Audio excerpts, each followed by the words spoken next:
Assalamualaikum warahmatullahi wabarakatuh.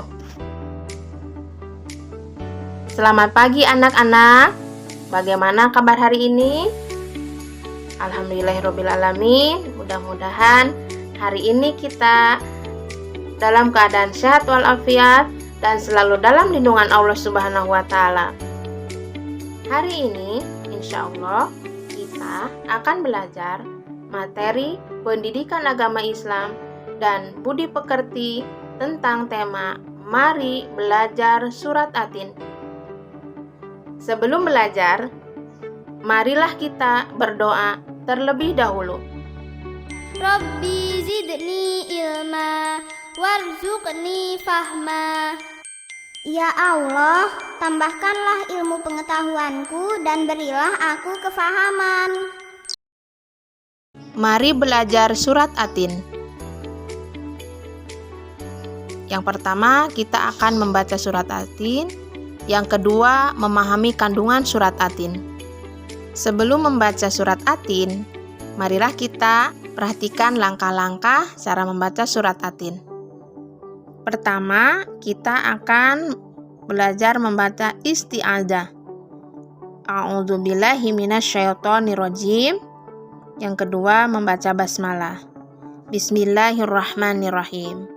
Selanjutnya, kita harus memperhatikan tanda baca atau harokat, yaitu fathah, kasroh, domah, sukun, tasdid. Membaca Al-Quran dimulai dari sebelah kanan. Perhatikan perubahan huruf-hurufnya, mahrojnya, agar mendapat pahala dari Allah Subhanahu wa Ta'ala. Marilah kita dengarkan pembacaan surat Atin berikut ini. Bismillahirrahmanirrahim. Wattini wazzaitun wa turi sinin wa hadzal baladil amin.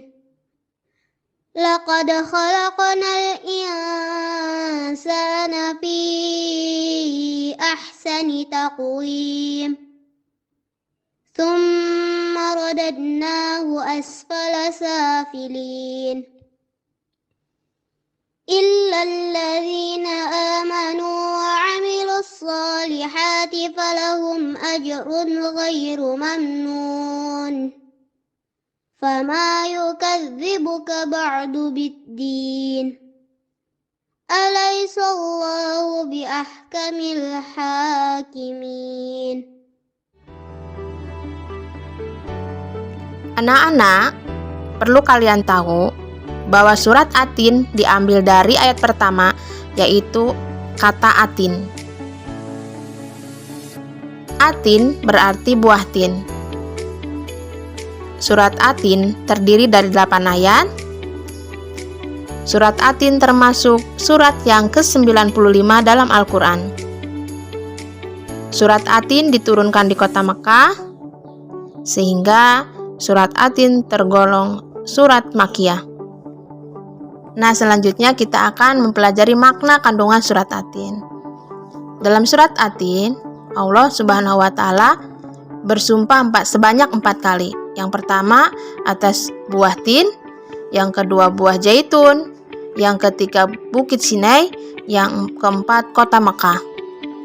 Kandungan dari ayat pertama bahwa buah tin adalah buah yang sangat enak dan lembut, serta dapat melancarkan pencernaan, membersihkan ginjal, mengencerkan dahak, serta menghancurkan batu pada saluran air seni.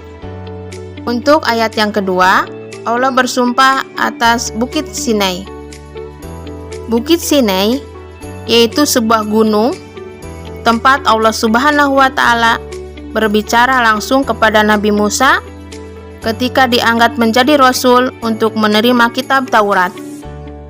Selanjutnya ayat ketiga. Kota Mekah Al-Mukarramah ini disebut dengan kota yang aman, karena siapapun yang memasuki tempat ini terjaga keamanan dan keselamatannya. Kandungan ayat yang keempat. Allah Subhanahu wa Ta'ala menciptakan manusia sebagai makhluk yang paling baik di antara makhluk lainnya. Proses kejadian manusia tidak sama dengan kejadian makhluk lainnya, baik secara jasmaniah maupun rohani. Manusia memiliki akal, jasmani, rohani, dan nafsu. Allah Subhanahu wa Ta'ala membekali manusia dengan akal, pikiran, dan hati agar digunakan untuk sebaik-baiknya. Makna kandungan surat At-Tin yang kelima. Manusia juga akan berubah menjadi makhluk yang hina dan rendah derajatnya di hadapan Allah Subhanahu wa Ta'ala apabila manusia tidak pandai bersyukur dan tidak taat kepada perintah Allah Subhanahu wa Ta'ala. Maka tempat kembalinya adalah neraka. Untuk ayat yang keenam, manusia yang akan selamat dari kehinaan adalah orang-orang yang beriman dengan sungguh-sungguh dan berbakti kepada Allah Subhanahu wa Ta'ala dengan ibadah dan amal soleh. Bahwa adanya hari pembalasan atau hari kiamat terhadap manusia, baik yang beramal buruk maupun yang beramal soleh. Seluruh umat manusia tidak boleh meragukan atas hari pembalasan, karena Allah Subhanahu wa Ta'ala sudah menunjukkan bukti-buktinya dalam Al-Quran. Untuk makna surat At-Tin ayat ke-8. Sesungguhnya Allah Maha mengetahui. Allah mengetahui yang diurusnya. Allah akan memberi keputusan atas segala persoalan yang ada di dunia. Tidak ada perbuatan sekecil apapun yang dapat terlepas dari penglihatan Allah dan keadilannya. Sesungguhnya Allah adalah pengadilan yang paling adil. Allah Maha Pengasih kepada semua hambanya. Ia senantiasa mengingatkan agar manusia tidak lupa diri. Jika ternyata manusia masih melakukan dosa, maka karena keadilannya, manusia akan menanggung akibatnya dan mendapat balasan dari dosanya. Dan Allah menyiapkan kenikmatan bagi orang-orang yang benar di jalan syariat Islam. Oke anak-anakku, itu saja video pembelajaran kali ini. Sampai jumpa di video pelajaran berikutnya. Ibu ucapkan terima kasih atas segala perhatiannya.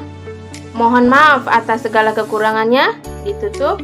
Wassalamualaikum warahmatullahi wabarakatuh.